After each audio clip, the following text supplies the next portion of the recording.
नमस्कार। आज हम एनसीईआरटी द्वारा कक्षा 2 हिंदी विषय के लिए निर्धारित पाठ्य पुस्तक रिमझिम भाग 2 पाठ 10 मीठी सारंगी का अध्ययन करेंगे। साथ ही पाठ से संबंधित कुछ रोचक गतिविधियां भी करेंगे। तो आइए चलते हैं हम अपने पाठ की ओर। एक गांव में एक सारंगी वाला आया। वह सारंगी बहुत अच्छी बजाता था। रात में जब उसने सारंगी बजाना शुरू किया तब गांव के बहुत से लोग इकट्ठे हो गए। सारंगी की मीठी आवाज़ और सारंगी वाले के बजाने की कला से गांव के लोग दंग रह गए। सब लोग कहने लगे, कैसी मीठी सारंगी है। एक गांव में एक सारंगी वाला आया और वह बहुत ही मीठी सारंगी बजाता था। उसकी सारंगी की आवाज़ से लोग दंग रह गए। उसके बजाने की कला से लोग दंग रह गए और सब लोग उसकी प्रशंसा करने लगे कि कैसी मीठी सारंगी है। आहा, कितना आनंद आ रहा है। वहीं पास में बैठा हुआ भोला भी लोगों की ये बातें सुन रहा था।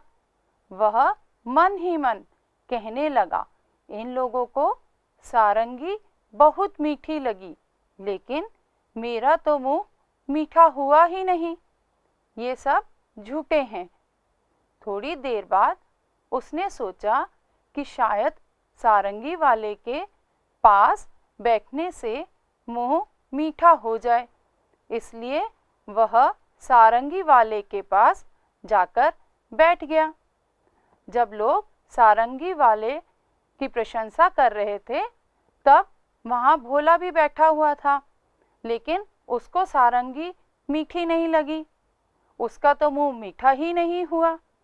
थोड़ी देर बाद उसने सोचा शायद सारंगी वाले के पास बैठने से मेरा मुंह मीठा हो जाए। यह सोचकर वो सारंगी वाले के पास जाकर बैठ गया। रात के 3-4 बजे जब सारंगी वाले ने गाना बजाना बंद कर दिया तब लोगों ने सारंगी वाले से कहा, महाराज, आपकी सारंगी बहुत ही मीठी है। हमें बड़ा ही आनंद आया। 2-4 दिन यहीं ठहरिए। ये बातें सुनकर भोला मन ही मन झुंझलाया और सोचने लगा, ये लोग झूठ तो नहीं बोल सकते। सारंगी मीठी ज़रूर है, पर मुझे न जाने स्वाद क्यों नहीं आया। जब सारंगी वाले ने गाना बजाना बंद किया तब लोगों ने उनसे अनुरोध किया कि आप 2-4 दिन यहीं ठहरिए। यह सब सुनकर भोला झुंझला गया, चिड़चिड़ा गया। उसने कहा, ये लोग तो झूठ बोलते हैं। सारंगी मीठी हो सकती है, पर मुझे इसका स्वाद क्यों नहीं आ रहा। तब तक रात ज़्यादा हो गई थी। इसी कारण लोग घर नहीं गए, वहीं चौपाल में सो गए। सारंगी वाले ने भी सारंगी पर खोली चढ़ाई और उसे अपने सिरहाने रखकर सो गया। पर भोला को चैन कहाँ था। जब लोग नींद में खर्राटे लेने लगे तब उसने चुपके से उठकर वह सारंगी उठा ली और ऊपर का खोल उतारकर उसे जीभ से चाटा। कुछ स्वाद नहीं। जब लोग चौपाल में वहीं सो गए तब सारंगी वाले ने सारंगी पे खोली चढ़ा दी, लेकिन भोला यह सोचने लगा कि कैसे पता चलेगा कि सारंगी मीठी है। तब उसने सारंगी का खोल उतारा और उसे जीभ से चाटने लगा, यह देखने के लिए कि सारंगी मीठी है या नहीं।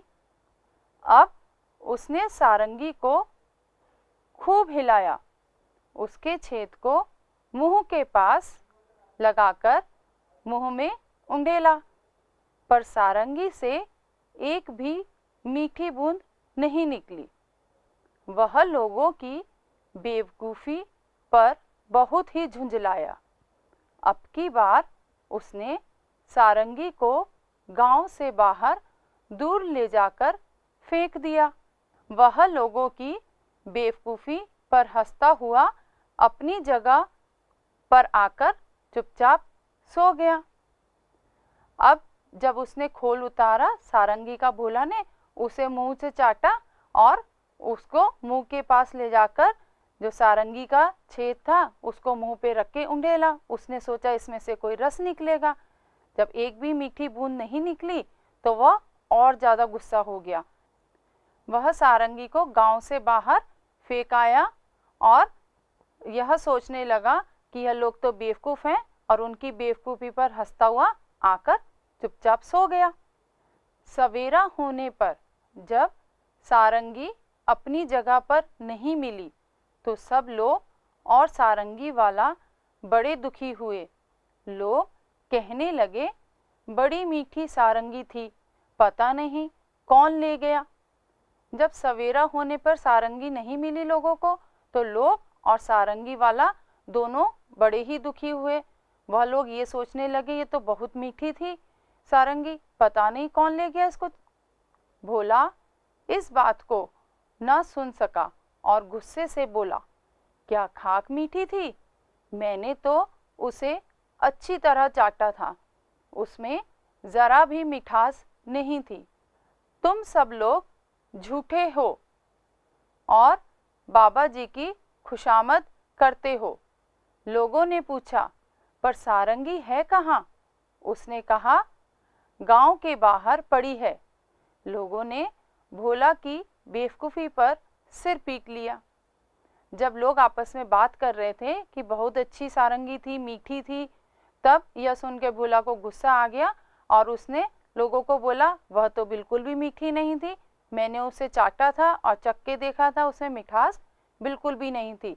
तुम सब बाबा जी की खुशामद करने के लिए, झूठी प्रशंसा करने के लिए यह ऐसा बोलते हो कि वह सारंगी मीठी थी। तब लोगों ने भोला की बेवकूफ़ी पर अपना सिर पकड़ लिया और उससे पूछा, कहाँ है सारंगी? तब उसने बताया, सारंगी तो गांव के बाहर पड़ी है। शब्द के अर्थ। सारंगी, सारंगी का अर्थ क्या होता है? एक प्रकार का बाजा। खुशामद, खुशामद का अर्थ होता है चापलूसी। झुंझलाना, झुंझलाना का क्या अर्थ होता है? झुंझलाना का अर्थ होता है गुस्सा करना। बेवकूफ़ी, बेवकूफ़ी का अर्थ होता है मूर्खता। तारीफ, तारीफ का अर्थ होता है प्रशंसा। गतिविधि 1, सारंगी की मिठास। गांव वाले कहते थे, कैसी मीठी सारंगी है, इसका क्या मतलब है? सही बात पर निशान लगाओ। यहाँ आपको दे रखा है कि इनमें से कौन सा उत्तर सही है। आप देखो और बताओ। पहला है, सारंगी चखने पर मीठी थी। दूसरा है, सारंगी से निकलने वाली आवाज़ सुनने में अच्छी लगती थी। तीसरा है, सारंगी के आसपास मधुमक्खियाँ भिनभिना रही थीं। अब आप सोचो और बताओ। बिल्कुल सही, सारंगी से निकलने वाली आवाज़ सुनने में अच्छी लगती थी। अब तुम समझ गए होगे कि गांव वाले सारंगी को मीठी क्यों कहते थे। अब बताओ, कड़वी बात का क्या मतलब होगा? सोच के बताओ। बिल्कुल सही, कड़वी बात का मतलब है अप्रिय बात। जो सुनने में अच्छी ना लगे उसे हम कहते हैं कड़वी बात। भोला ने क्यों सोचा सभी झूठ बोल रहे हैं? बताइए, भोला ने ऐसा क्यों सोचा कि सभी झूठ बोल रहे हैं? शाबाश। सारंगी सुनने के बाद भी जब भोला का मुंह मीठा नहीं हुआ तब उसने सोचा कि सभी झूठ बोल रहे हैं। प्रश्न चौथा, भोला को सारंगी का स्वाद क्यों नहीं आया? बताइए, भोला को सारंगी का स्वाद क्यों नहीं आया? बिल्कुल सही, भोला को सारंगी की धुन की समझ नहीं थी, इसलिए उसे सारंगी का स्वाद नहीं आया। प्रश्न 5, भोला ने किस किस तरह से यह जानने की कोशिश की कि सारंगी मीठी है? बताइए, उसने किस तरह से जानने की कोशिश की थी? एकदम सही, सबसे पहले भोला ने सारंगी के खोल को उतारकर उसे चाटा, फिर उसके छेद को मुंह के पास ले जाकर उंडेला, परंतु इसके बावजूद भी उसे कुछ भी स्वाद नहीं मिल पाया। अगली गतिविधि है खोल। सारंगी वाले ने सारंगी पर खोल चढ़ाया और अपने सिरहाने रखकर सो गया। प्रश्न 6, सारंगी वाले ने अपनी सारंगी पर खोल क्यों चढ़ाया होगा? सोचो और बताओ, सारंगी पर खोल क्यों चढ़ाया होगा? बिल्कुल सही, सारंगी वाले ने सारंगी की सुरक्षा के लिए और उस पर धूल मिट्टी ना चढ़े इसलिए खोल चढ़ाया होगा। अगला प्रश्न है, और किन किन चीज़ों पर खोल चढ़ाया जाता है? आप देखते होंगे और किन किन चीज़ों पर खोल चढ़ता है, सोचें और बताएं। एकदम सही, हम कई चीज़ों पर खोल चढ़ाते हैं, जैसे गद्दे, तकिया, सोफ़ा, हारमोनियम, गिटार, चश्मा इत्यादि पर। अगली गतिविधि है गाओ बजाओ। सारंगी, ढोलक, इकतारा, तबला, बांसुरी, शहनाई, डफली, सितार, गिटार, हारमोनियम। ऊपर संगीत के बाजों के नाम लिखे हैं, इनमें से कुछ तार छेड़कर बजाए जाते हैं, कुछ हाथ से थाप देकर। इनके नाम सही जगह पर लिखो। कुछ नाम बच भी गए होंगे, उन्हें अन्य के नीचे लिखो। अब आप इन्हें ध्यान से देखो और बताओ, तार वाले कौन से होते हैं जो हम तार छेड़ के बजाते हैं? ऐसे बाजों के नाम बताओ। बिल्कुल सही, सारंगी, दूसरा है इकतारा, सितार और गिटार। यह सारे बाजे तार छेड़ के बजाए जाते हैं। अब थाप वाले बाजे बताइए, कौन कौन से हैं इसमें से? ढोलक, दूसरा तबला, और कौन सा होगा इसमें से? डफली। इन तीनों बाजों को हम थाप से बजाते हैं। अब अन्य में कौन से होंगे बताइए? बिल्कुल सही, बांसुरी, दूसरा है शहनाई और हारमोनियम। बिल्कुल सही, तो यह वह बाजे थे जो तार से, थाप से बजते हैं, और कुछ अन्य बाजे भी थे। हमारी दूसरी गतिविधि है, ऊपर लिखे बाजों को जगह जगह पर बजाया जाता है।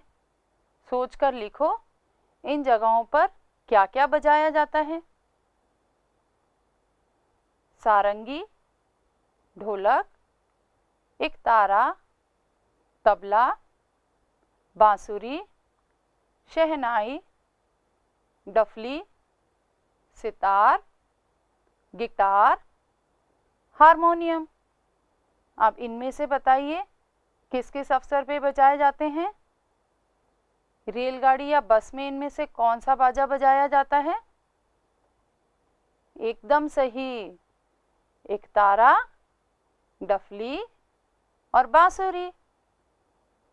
अब बताइए घर या किसी अवसर पर कौन से बाजे बजाए जाते हैं? एकदम सही, शहनाई, ढोलक। अब आगे बताएं, भजन और कीर्तन में कौन से बाजे का इस्तेमाल करते हैं हम?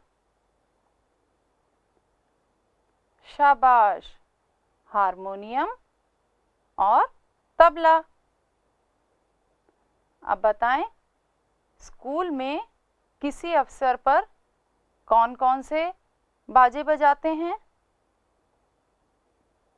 एकदम सही, सितार और गिटार। प्रश्न 10, इस कहानी में मिठास की बात है। तुम्हें कौन कौन सी मीठी चीज़ें अच्छी लगती हैं? तो आप सोचिए और बताइए आपको कौन कौन सी मीठी चीज़ें अच्छी लगती हैं? बिल्कुल सही, खीर, हलवा, रसगुल्ले, बर्फ़ी, गुलाब जामुन इत्यादि चीज़ें अच्छी लगती हैं। ये सभी मीठी होती हैं। प्रश्न 11, क्या खाने की चीज़ें सिर्फ मीठी ही होती हैं? मीठी के अलावा उनका और क्या क्या स्वाद होता है? बताएं, मीठी चीज़ें तो बहुत खाई होंगी आपने, इसके अलावा और क्या क्या स्वाद होता है?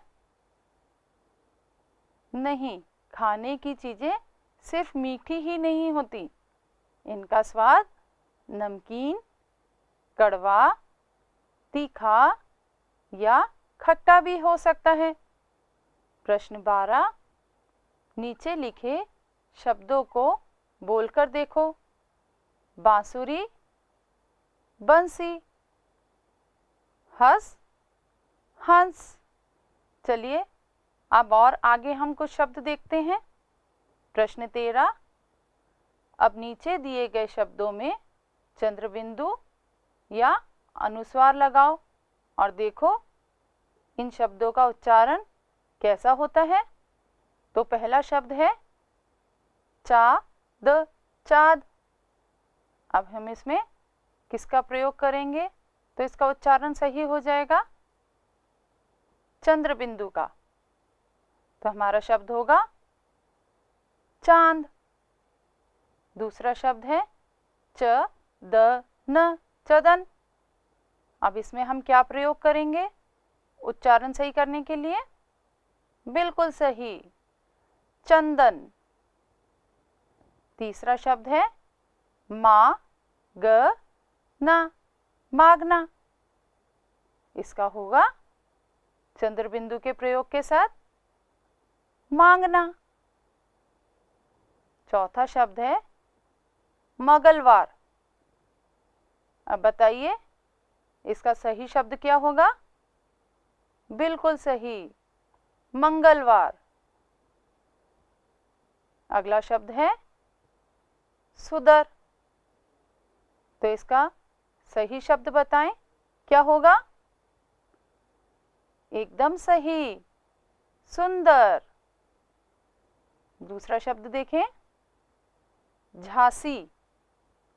झांसी में हम क्या लगाएंगे और किस प्रकार इसका उच्चारण करेंगे? एकदम सही, इसमें हम चंद्रबिंदु लगाएंगे और इसका उच्चारण होगा झांसी। अगला शब्द देखें, साप, साप। तो इसमें हम क्या लगा के नया शब्द बनाएंगे? एकदम सही, चंद्रबिंदु, सांप, सांप। दूसरा शब्द देखें, कड़। अब इसका सही शब्द बताएं आप। शाबाश, कंकड़। ये इसका सही शब्द होगा। दूसरा शब्द देखें, का प ना, कापना। अब इसमें क्या लगाएंगे हम और नया शब्द कौन सा बनेगा? एकदम सही, नया शब्द होगा कांपना। अगला शब्द देखें, अधा। सही शब्द बताएं, कौन सा होगा? शाबाश, अंधा। अगला शब्द है झ झट। तो इसका सही उच्चारण क्या होगा? बिल्कुल सही, झंझट। अगला शब्द है आधी, आधी। तो इसको सही प्रकार से कैसे उच्चारण करेंगे? आंधी, आंधी। बिल्कुल सही। आज हमने पाठ 10 मीठी सारंगी का अध्ययन किया और कुछ रोचक गतिविधियां भी की। इसी आशा के साथ कि आपको आनंद आया होगा। हम अगले पाठ में मिलेंगे। तब तक के लिए नमस्कार।